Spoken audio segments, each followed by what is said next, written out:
When a customer walks into your shop with a do not duplicate key, do you automatically copy it? What about when they bring in a safe? When you're on a job, do you always follow the manufacturer's rules or do you just make it work? And are your quotes and pricing always accurate or do you just make it up as you go? Today on the podcast by Locksmiths for Locksmiths, we're going to get into the nitty gritty about the ethics of locksmithing.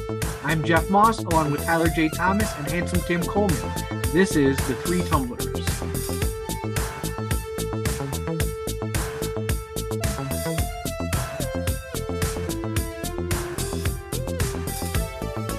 Any half-knowledgeable locksmith should be able to look at a neuter bow key, determine the actual keyway, and make a copy for their customer.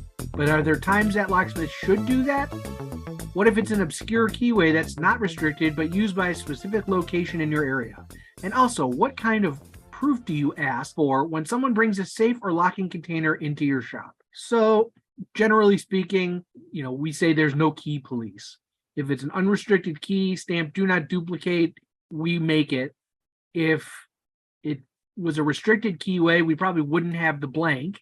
If it's something that's patented that we do stock, chances are they're not on the list if it's just some random person coming in. So that's really not an issue. Sometimes we'll say, hey, if you talk to your apartment owner and they might give you a letter to make the key one time, if it's a Peaks or a Primus or something that's on our system that we do. Other than that, there's no following the lowest standards is that you tell the person that it's not restricted and it really has no meaning. There's no rules in Ohio. I mean, they're thinking some states there might be. Obviously, if it was stamped property state of Ohio, do not duplicate, probably wouldn't make it. If it, says U.S. government, do not duplicate, probably wouldn't make it. If it's a post office key, we don't have the blank. If it's, there are people that want their keys put on do not duplicate blanks so they could tell them apart. They know that it'll stop the kid at Home Depot. Maybe, and here's something I just thought of, maybe that they know that if we copy it, it'll work. So if they put it on a do not duplicate blank, somebody's going to have to come to us. It really isn't, it will stop the hardware store because they won't really be able to identify it because that's what they go on is, the head of the key, most likely. I know from when I worked at one, you look at the head of the key and if you can't figure it out, you're like, okay, what am I doing here? Master key systems, again, if it's unrestricted, I don't think that it's on us to make extra rules. Tyler talks about following the factory rules, and I agree, but if it's a Schlage system, I don't know if there's a registry number on an unrestricted, if they wouldn't require authorization, then why would we? If they do require it, then yeah, we require it. We can't not follow the rules that Caba Peaks puts out for their dealers because then we're breaking the terms of what we agreed to. So Tyler, I mean, you deal with pretty much all restricted stuff, and I don't think you really have people coming in wanting keys made, but I know that is sort of how you met Breck, if I recall correctly. So what are your thoughts? Yeah, we're bound by contracts, and I follow the ALOA credence, where if it's not patented or restricted by abnormal means, it's safe to do. The one exception is Medico, though. Still, Sky, Air, if it's not ours, I won't touch it. I don't know if I can. I don't know if, since it's not in patent anymore, if the contracts don't matter, but I don't want to chance it because I don't want to run afoul of the factory. But I won't touch anything Medico that comes in that we did not set up, even if it's Sky or Air or even, G3 now with biaxial, which is distributor. And there is a paper record for it, with the card, but I still won't touch it. Everything else I will touch. But to that point, remember when I asked you, well, what if somebody brought in something that was one of your keyways? Couldn't you just rekey it and put it on your keys? Yes. Yeah. And that would be fine because I'm not usurping any other locksmith out there, unless it's an active patent. But biaxial original, and now I guess M3 are out of patent. So yeah, I'd be fine with that. But as far as duplicating what's already existing, no, I'm not touching that. Saving my ass. Agreed, for sure. Because you don't want to open yourself up to that. Jeff, but you mentioned a good point earlier about bringing it to hardware stores. I've caught people, especially at the old shop I used to work at, they will cover that do not duplicate with painter's tape and just say, "Oh yeah, it's that," just so I know which key it is. You're kind of like, I know what you're doing. Yeah, I have to say that in our shop, if we get a like a custom coined key from another locksmith shop, but it's an SC1 or SC4 key, we will, and it's custom coined with their shop name and do not duplicate on there and everything. If it's SC1, SC4, KW1, whatever, we will put it on one of our custom D&D blanks. We'll copy it to it. And I mean, we sell those for more, but still, it's just kind of that little middle finger, I guess, to that other locksmith if they ever go back there or see it. Hey, yeah, we copied your key. Hey, is that right? I don't know. I mean, it's an open, unpatented keyway. Right. It's not controlled. Many years ago, I think when the shop was smaller, they stamped every key. So every key had our shop name on it, M1, a Y11, whatever. They were standard blanks, and people bring those in, and it just was a very cheap form of advertising. But I don't know that we've ever had neuter bow keys or keys with our logo on them. Other locksmiths have, and again, they're not anything special. There was one somebody brought in, I think I told this story, it was a car key, and it was like a GM B47. Well, the guy scratched off all the markings, put his phone number and stuff on it, told the guy that nobody else could make that key, and it was like $50.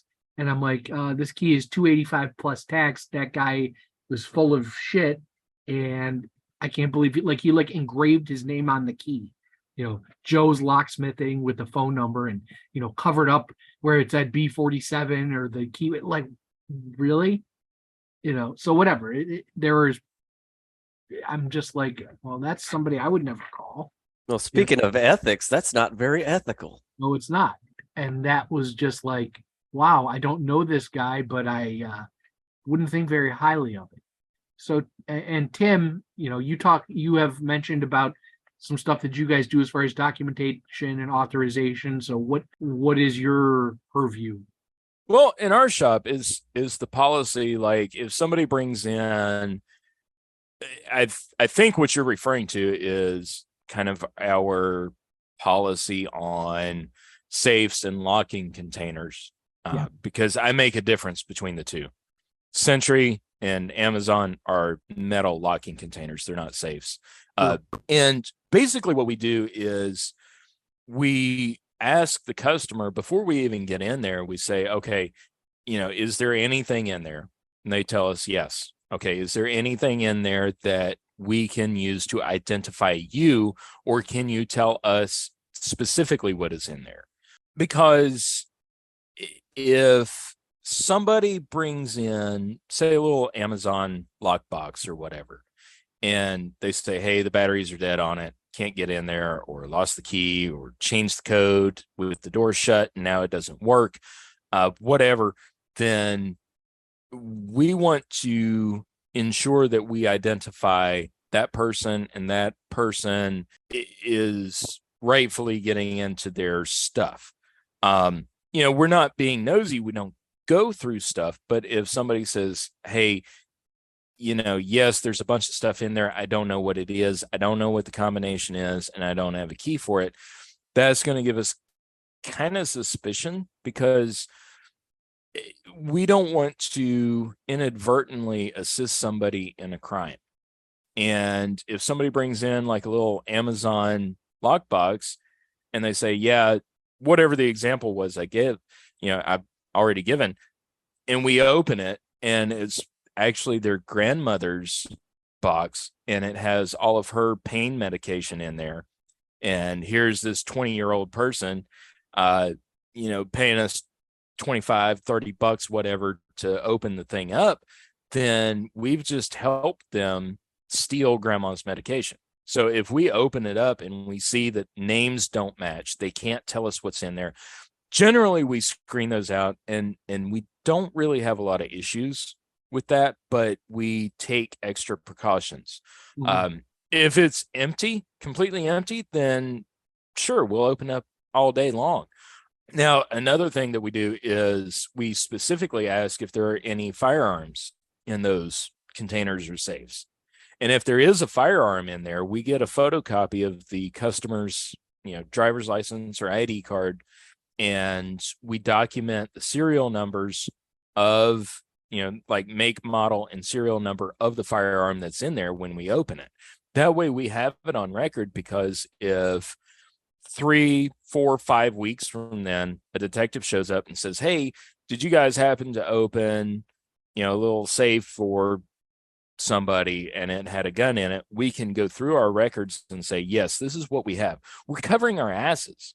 And I think that, as far as the ethics point of view is concerned, you, as a locksmith, you really don't want to put yourself out there as a potential accessory to a crime. And I agree to a point. We will not sell code keys unless you bring the safe in or we go out to you. We don't give combinations out over the phone. We don't do any of that. But the view is that it's not our business what's in there, and it's opened by the customer. As Tyler has said, you throw the bolt, but the customer throws the door. I've seen things in safes that I have probably not been meant to see, or smelled them in, as the case may be. Most of the time they're empty. Some old lady brings something in and it's, they lost the key, and it's either empty or it's got papers or whatever. Everything we do is audio and video recorded. I've had people that are worried that we're going to steal their stuff. The one thing that we do is that if you bring it in and you want a key made for it, we open it quickly. If you take your stuff with you, and then we work on the container at our leisure. So we're not responsible for stuff that's left, because there's nothing left. It's empty. And Jeff, you bring up, just to interrupt you real quick, as far as not seeing and not smelling things, I am in a very unique position between the three of us and probably most of the locksmiths out there. I'm still a sworn police officer. So I have to balance what I do as this job and a sworn police officer, because there are certain codes of conduct that I have to follow when I'm off duty, which is most of the time now, because I'm just reserved. So, if somebody comes in and they're completely honest and they say, hey, I've got, a pound of pot in the safe and I need to get it open because I have a customer buying it from me tonight, which I doubt any customer is going to be that honest. But you know what I'm saying? Ethically, I have to say, I can't do this. I can turn and look at my boss and say, boss, you can do that if you want to, but I can't be a part of it. I need to go out back. I need to go clean my truck. I need to go whatever. So yeah, I'm in a very unique position when it comes to stuff like that. Personally, I don't give a shit if somebody's got a couple dime bags in that lockbox. I don't care. I'm not in uniform as a cop, but at the same time, I don't want to have my fingerprints on that safe, literally and figuratively. I don't want to have my fingerprints on that safe and it turn up in an investigation. And then I have to explain myself a month or 3 or 6 from now. Yeah, I see your point there. As far as like opening houses and stuff like that, or, we talked about lockouts last time, how do you handle that? Well, for lockouts, like a residential lockout, when I get there, or any of my coworkers get there, we say, hey, before we even get there, we say, does your ID match the address on your driver's license or ID? Does it match the address of the house that we're unlocking? And we confirm that. If it doesn't, say they just bought the house, a week or two ago, and they locked themselves out accidentally, then we required, okay, show us the closing documents, show us a utility bill, show us something with your name, this address on it, and your government issued photo ID so we can line everything up. Yeah, absolutely. All right. So when we come back, why should you follow manufacturer's rules for your own good?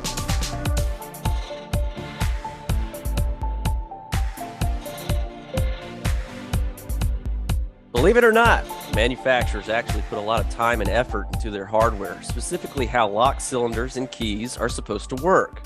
We all pretty much have to listen to Max. There's no choice there. But what about other rules? When was the last time you balanced a pin stack in a Schlage or even a quickset cylinder? Have you ever used bottom pins in the top and not even bothered to turn them around? Or have you ever just made shit up work because it wouldn't play by the rules? So here's my deal. And I was reading this last night and I was talking to Jeff and Tim, and it really got me hot and bothered, but not in a good way, is that I always follow manufacturer's rules, restricted or not. Schlage, Corbin Russman, Quickset, if we ever touch it, I stick by the rules. And yeah, that makes me a stickler. And I got into a debate about this on that Locksmith VIP journal, or Locksmith Journal VIP. And somebody said, oh, well, do you not go 1 mile above the speed limit and blah, blah, blah? Well, here's the thing.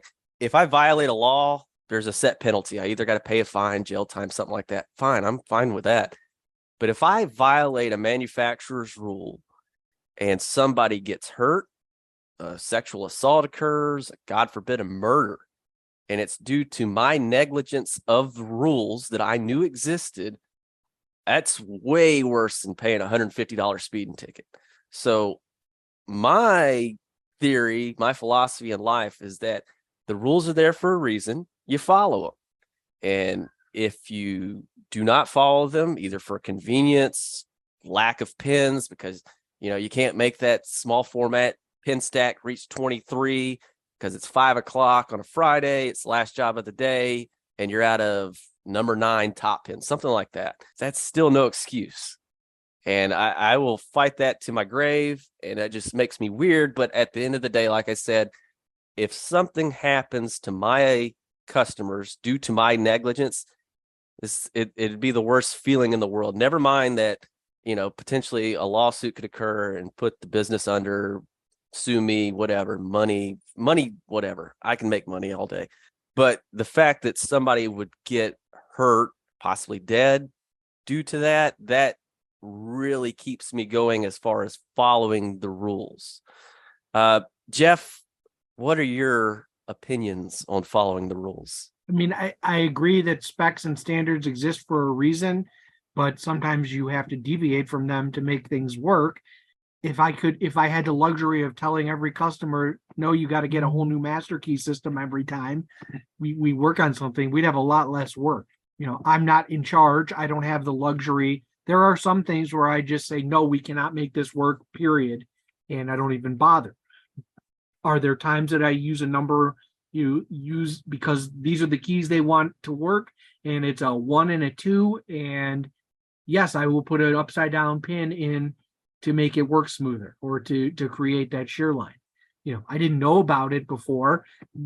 I'm not proud, but it's hard to defend it, but it is something that gets done. Try not to do it, but can't always get around it.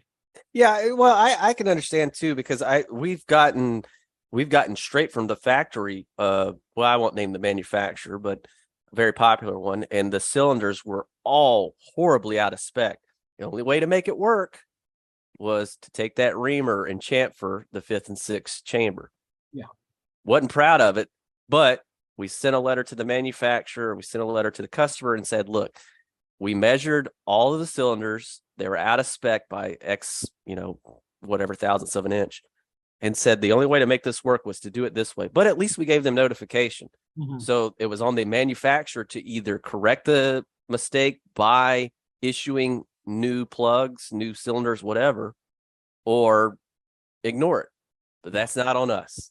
Right. And I've had people bring in brand new cores from a high price manufacturer that won't even turn empty.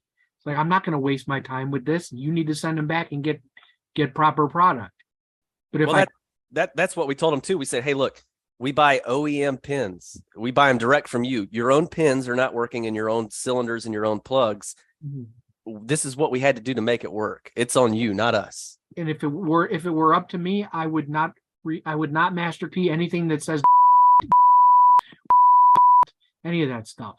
But those come in all day, and we charge more than the lock is worth to key it. Am I happy with that? No. But do I need to bleep those names? No, it's an opinion. It's an opinion. No, no. You feel dirty after touching some of those, don't you, Jeff? Yes. Yeah. You're not proud about being a locksmith that particular moment. Tim, you clean up messes on the regular, eh? I do. What say you? All right. So who the fuck balances that pin stack?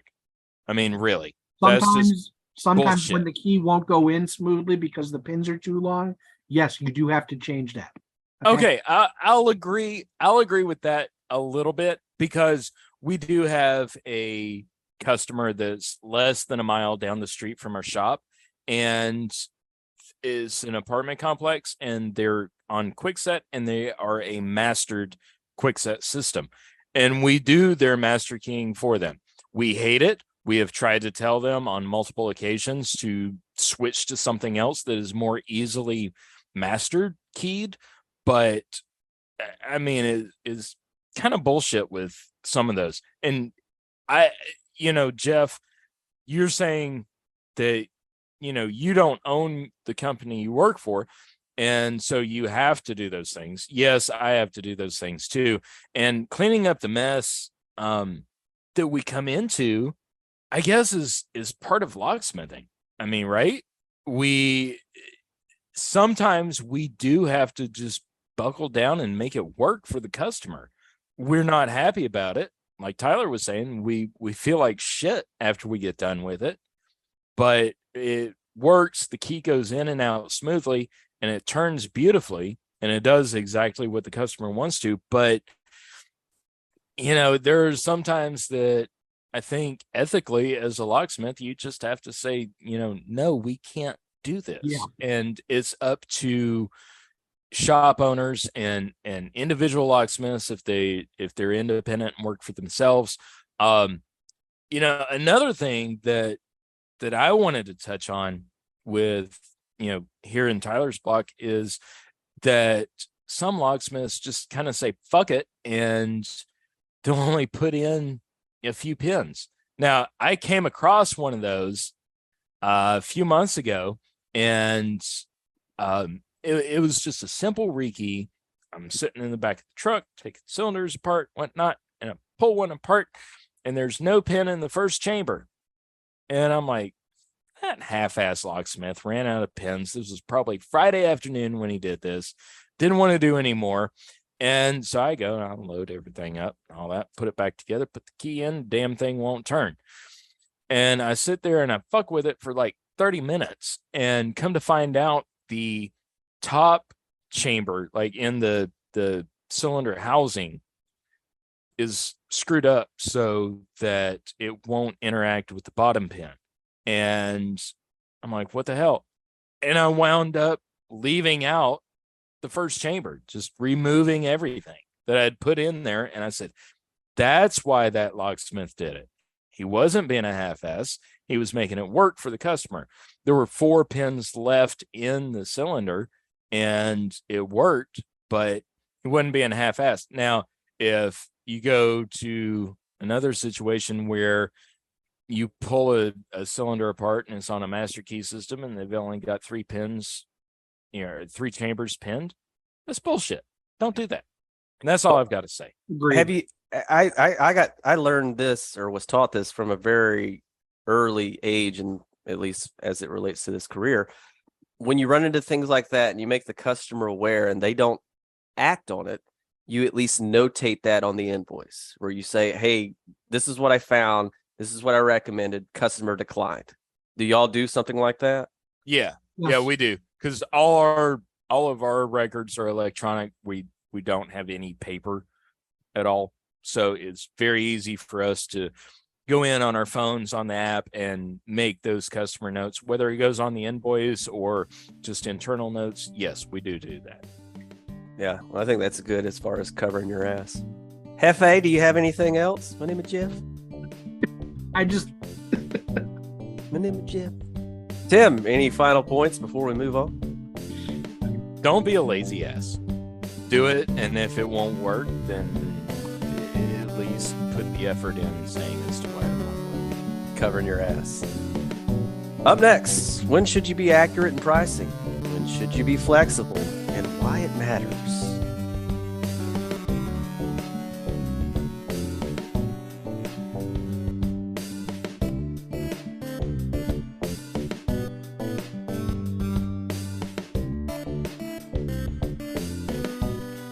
Any established locksmith should be receiving requests from potential customers to provide estimates and quotes at least a few times a week. These could be as simple as, how much do you charge to copy my slate key? To, I'm interested in having you put in a key fob system at my business. A good ethic of every locksmith should be established pricing. But as we all know, this can vary widely based on existing conditions and customer goals. The question is, when do you bend your pricing rules and why?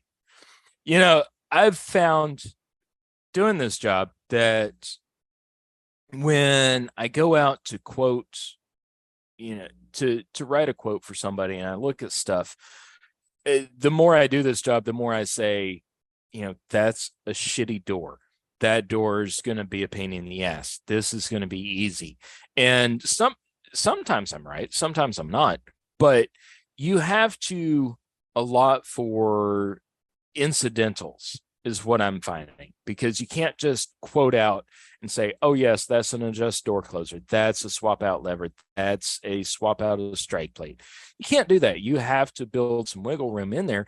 But at the same time, you don't want to scam your customers, right? I mean, you don't want to quote low and then get there and say, oh, well, this is more than what I thought it would be, so here's a higher price. So I guess my point, Tyler, is account for the pains in the ass of the job, and set the customer's expectations higher to a higher rate than what you think it might come out to. Is that ethical, or more ethical than setting a base price for all your itemized labor and then surprising them at the end? I think it's very ethical, because we're a little over 200 subcontractors now in about 9 states. And I don't even bother asking them for quotes on the job. I bid like 4 times more than what I think they're actually going to charge me. And I tell the customer, look, this is an extremely worst case scenario, but it's going to help you budget. It's going to help you set your PO amount. And this is why we're doing it. And it almost always comes under. So they're fine with that. They're happy when there's never going to be a problem where they're upset that it came under. They're upset when it goes over. So overestimating, very ethical. What about do you figure in your quote process return trips?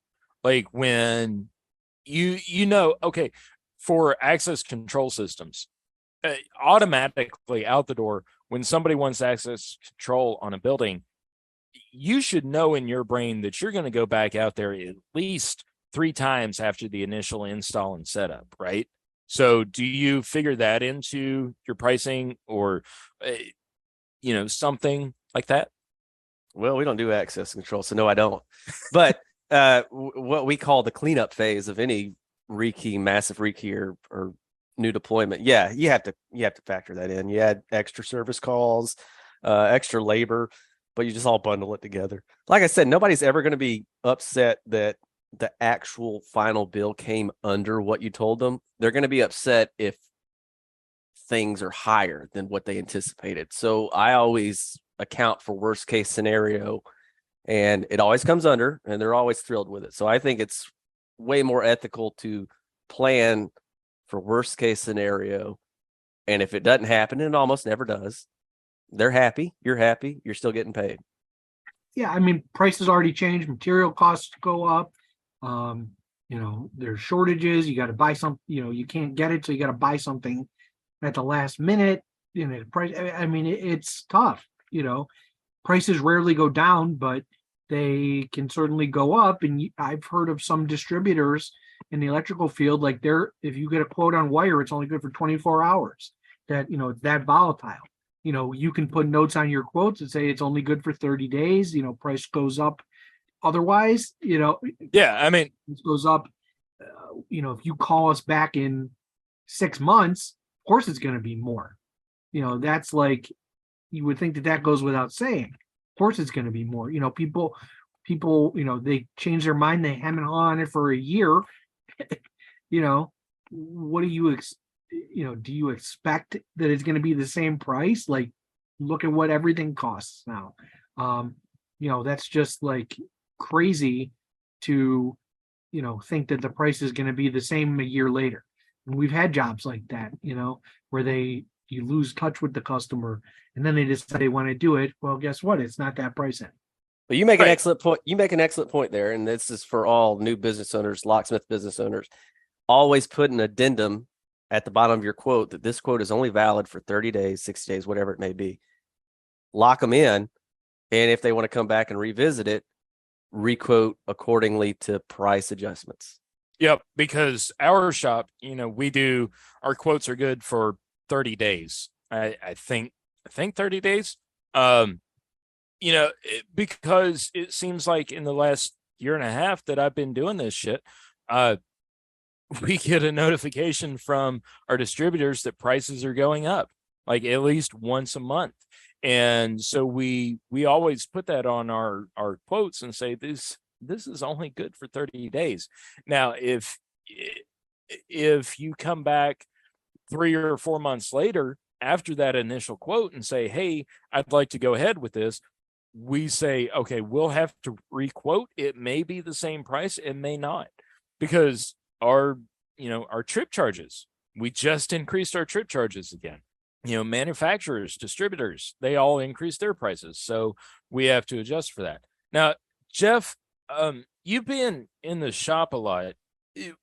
What about like when a customer calls in and they want pricing on custom work or things that are sight unseen, and they email you pictures maybe, but you don't have the actual lock in your hands, and they're wanting a price on that? Like, kind of what? Well, how do you most look of at the that? time we would have them bring it in, or I can give them a price range. A lot of stuff is, like people send pictures of patio door locks and things like that. I'm like, this is the range. They could be between 20 and 120. Car keys, I try not to quote over the phone because there's just so many variables. I have to. Does your shop have a set programming fee? Yeah, but that's somebody just calls in. Hi, I need a second key for this car. 9 times out of 10, I want to see that key because there's variances Gotcha. and variables and weird shit. I could say that the key is $40 and up. I know that if it's a flip key, it's $70, but if it's a push to start, it's $120. We don't stock those. It's easier to have them bring it in. Sometimes you still get bit, but for the most part, you're not going to go wrong when you have it in front of you. But we had one the other day where it was an issue with the car. It's just hard to say.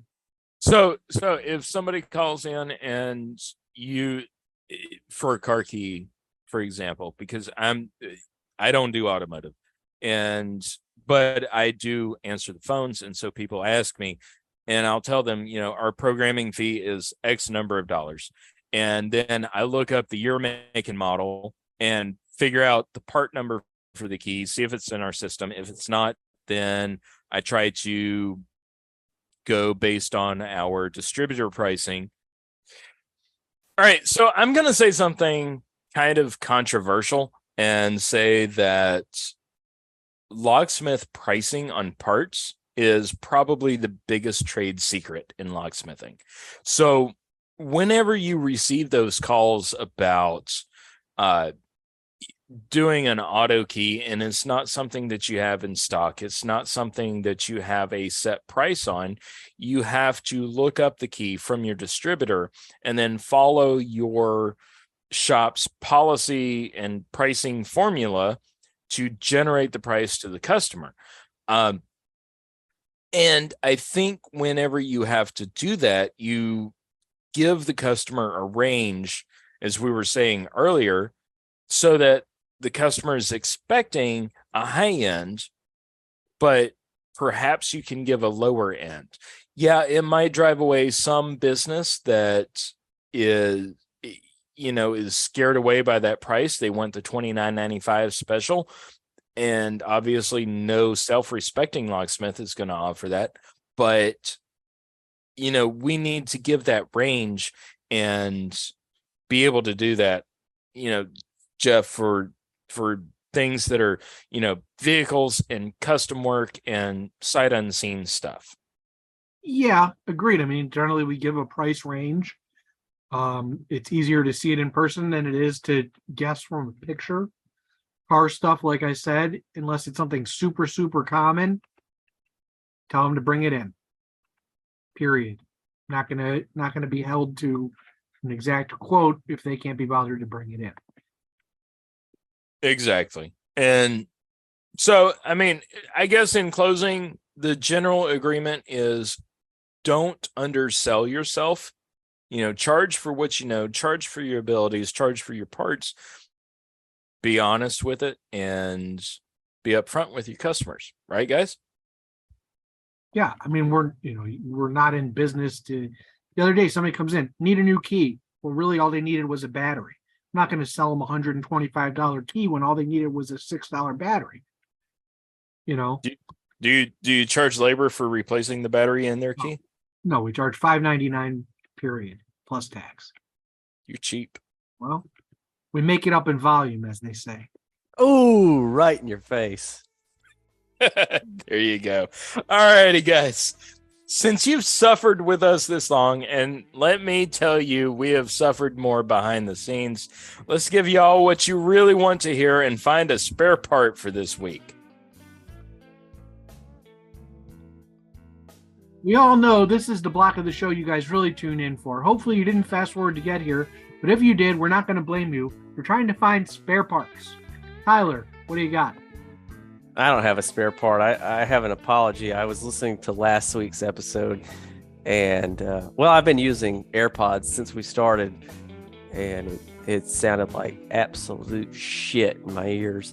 So I apologize. I did find a better headset this week that I bought based off of Tim's recommendation. So again, just want to apologize. Won't happen again. No apologies necessary because I just used my headset for the first time last week. And my audio is always good. Jeff, your audio is actually pretty good. The camera doesn't work well, but the audio works great. My spare part is that my coworkers have been on this big panic bar and mullion job all week, so it's been hectic in the shop without having my usual assistance, but I'm getting these core jobs done and everything else. People have to be patient. And Tim, what do you got? All right, so everybody in the U.S. generally kind of pokes fun at the southeastern states, especially North Carolina, and we gave the entire country one more reason to poke fun at us this past Tuesday, because a North Carolina man from the town of Boone, which is the home of Appalachian State University, led police officers on a chase on a stolen John Deere tractor. Social media posts with video on TikTok went viral, showing the man driving the tractor at up to blazing speeds of 25 to 30 miles per hour through the streets of Boone and Watauga County.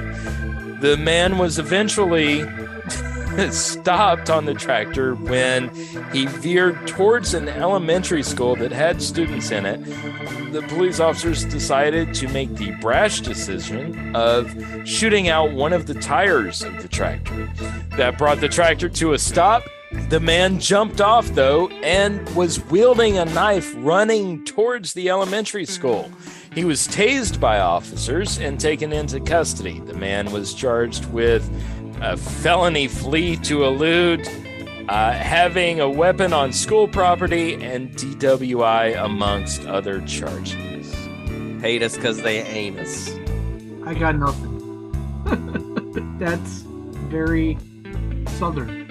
We'll see. That's very Appalachian Mountains, yes. That shit don't happen in Ohio, does it? I don't know, but my roommate from college, they lived in Bluffton. Their senior year, they had drive your tractor to school day. So I've gotten behind tractors that have made me late for work before. Well, another hour of your life has passed you by listening to the Three Tumblers. Our executive producer is Tyler J. Thomas. Our writer and producer is Handsome Tim Coleman. I'm your technical producer, Jeff Moss. Our tax preparer is Candace B. Rittenoff. Tim's cat nutrition is Ken Opener. Our chief legal counsel is Hugh Lewis Dewey of Dewey, Cheatham, and Howe, known by the Locksmithers around our dumpster as Huey Louie Dewey. You know, y'all stay out of trouble and have a good internet connection for a happy life. Go Chiefs Bills, because Tyler wants to go to the AFC Championship in Atlanta. I got nothing. This has been a Three Tumblers production, Season 1, Episode 6, copyright 2023. All rights reserved. Find this episode and others wherever you get your podcasts.